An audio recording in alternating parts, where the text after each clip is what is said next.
សួស្តីអ្នកទាំងអស់គ្នាហ្នឹងហើយដូចឃើញខាងដើមវីដេអូអញ្ចឹងថាពួកខ្ញុំកំពុងតែនិយាយគ្នានៅក្នុងឡានអញ្ចឹងណាបងប្អូនហើយថ្ងៃនេះផងដែរគ្រួសាររបស់ពួកខ្ញុំបាននាំគ្នាចេញទៅខាងក្រៅបងប្អូនហើយក៏បានឆ្លងកាត់ផ្លូវធំមកកន្លែងដែលពួកខ្ញុំតែងតែធ្វើដំណើរទៅកន្លែងនឹងរាល់ដងបងប្អូនហើយក៏នឹកឃើញថាចង់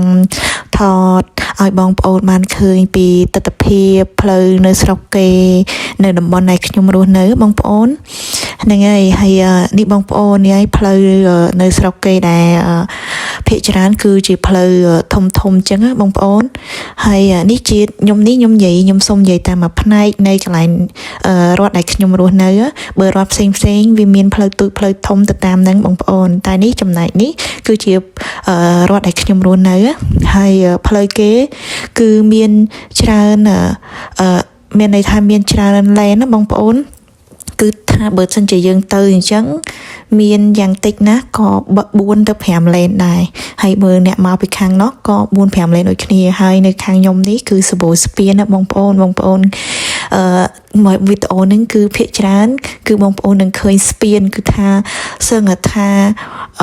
1គីឡូ2គីឡូដីគឺមានស្ពាន1-2អញ្ចឹងបងប្អូនពេលកន្លែងខ្លះគឺស្ពានហ្នឹងគឺត្រួតគ្នា4-5ជាន់ក៏មានដែរហើយផ្លូវស្រុកនេះបងប្អូន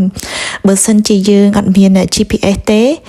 គឺថាបើសិនជាយើងទៅកន្លែងណាមួយហើយយើងចុះយើងចេញទៅខុសតាមមកអេសេតបងប្អូនមានន័យថាខុសមិនតិចគឺថារោផ្លូវទៅវិញគឺវែងហើយបងប្អូនគឺថាផ្លូវគឺថាខ្វាត់ខ្វែងអញ្ញៃមែនតើនៅស្រុកនេះបងប្អូនតែបើសិនជាយើងអាសាជិះផ្លូវនឹង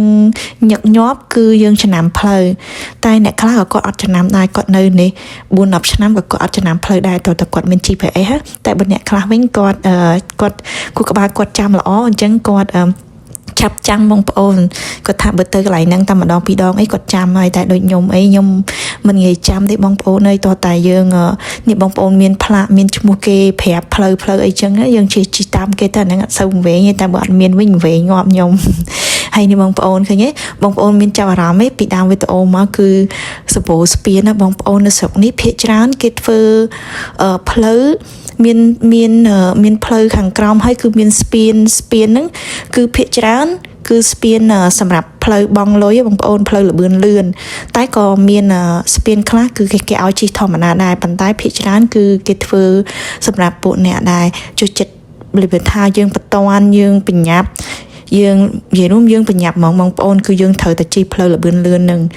ដើម្បីយើងឆាប់ទៅដល់គោលដៅរបស់យើងអញ្ចឹងបងប្អូនហើយយើងត្រូវបង់លុយហើយបង់លុយហ្នឹងកន្លែងខ្លះវិញគឺគេកំណត់របៀបថាគីឡូបងប្អូន1គីឡូប្រហែលដុល្លារ1គីឡូប្រហែលដុល្លារទៅហើយដោយពួកខ្ញុំជិះនេះពួកខ្ញុំអត់បញ្ញាប់ទេណាទេអញ្ចឹងខ្ញុំជិះផ្លូវធម្មតាហើយបងប្អូនមានឃើញនៅឡានខ្មៅនោះអញ្ចឹងគាត់ជិះផ្លូវលបឿនលឿនមកពីខាងលើបងប្អូនអញ្ចឹងគាត់ចេញមកជាមួយនឹងពួកខ្ញុំដែរហ្នឹងមានគាត់បញ្ញាប់ហើយនេះបងប្អូនឃើញទេគឺសិតតែស្ពានមានលើមានក្រោមមានអាក្រោមដីក៏មានដែរបងប្អូនឃើញយ៉ាងតិចក៏1 2 3 4 5 6ហើយណា6ថ្នាក់អញ្ចឹងបងប្អូនហើយបើសិនជាយើងវែងវិញគឺមិនដឹងទៅដល់ណាទេខ្ញុំធ្លាប់ជិះវែងបងប្អូនគឺថាអូយខ្ញុំរត់ផ្លូវទៅផ្ទះវិញឡើងថាបើថាយើងជិះពីកន្លែងមួយទៅកន្លែងមួយតាម1ម៉ោងអីបើជិះខុសមកផ្លូវគឺយើងជិះឡើង2ម៉ោងអីបងប្អូននេះផ្លូវនេះគឺអានេះគេហៅថាជាយក្រុងបងប្អូនមើលថានៅក្នុងទីក្រុងវិញ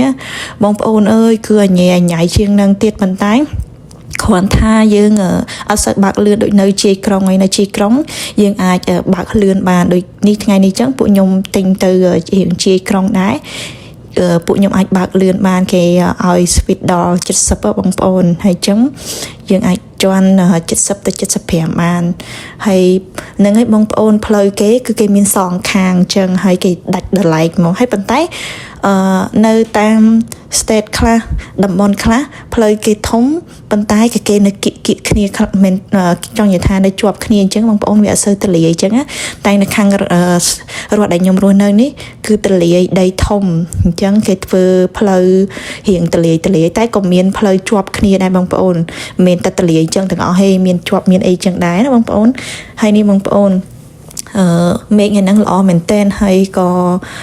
គិតថាបើសិនជាថតឲ្យបងប្អូនមើលទៅប្រហែលជាបងប្អូនចង់ស្គាល់ចង់ឃើញថាអូនៅស្រុកគេហ្នឹងផ្លូវមិនដែររបៀបថាចរាចរណ៍គេមិនអីចឹងណាបងប្អូនហើយតាមពិតទៅនៅស្រុកណាក៏មានគ្រោះថ្នាក់ចរាចរណ៍ដែរបងប្អូនតែគ្រាន់ថាយើងចេតការពារចឹងណាហើយនេះបងប្អូនភ្នំខ្ញុំជិះនេះកាន់តែជាយក្រុងមែនតើហើយប្រហែលជា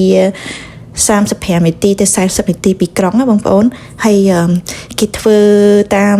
ជើងភ្នំនឹងកាត់ចឹងណាបងប្អូនគេ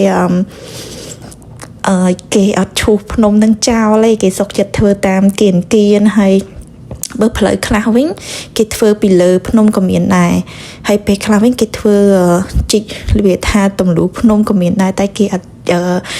កាប់គេកម្រកាប់ដើមឈើចេញណាបងប្អូនគេសុកចិត្តធ្វើតាម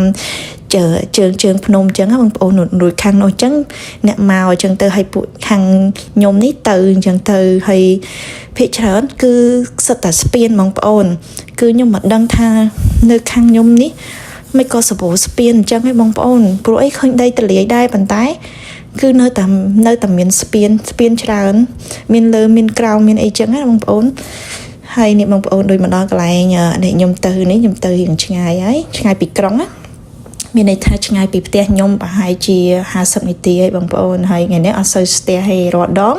មកដល់ធំនឹងអីគឺស្ទះហើយប៉ុន្តែថ្ងៃនេះថ្ងៃសៅរ៍ស្ទះតែពីចេញពីផ្ទះមកបន្តិចដោយសារគេធ្វើផ្លូវគេបរិចផ្លូវទៀតណាបងប្អូនតែមកដល់តំបន់នេះគឺអត់សូវស្ទះហើយមានន័យថាពីរាល់ដងខ្ញុំមកតំបន់ហ្នឹងរៀងរាល់ថ្ងៃសៅរ៍សុកអីចឹងគឺស្ទះហើយតែថ្ងៃនេះអត់អីដែរប្រហែលជាគេទៅលេងកន្លែងណាផ្សេងអីចឹងបងប្អូនហើយនេះបងប្អូននៅជើងភ្នំហ្នឹងគេធ្វើផ្លូវកាត់អញ្ចឹងហើយនៅតំបន់ដែលពួកខ្ញុំត្រូវទៅមានការហ្នឹងគឺ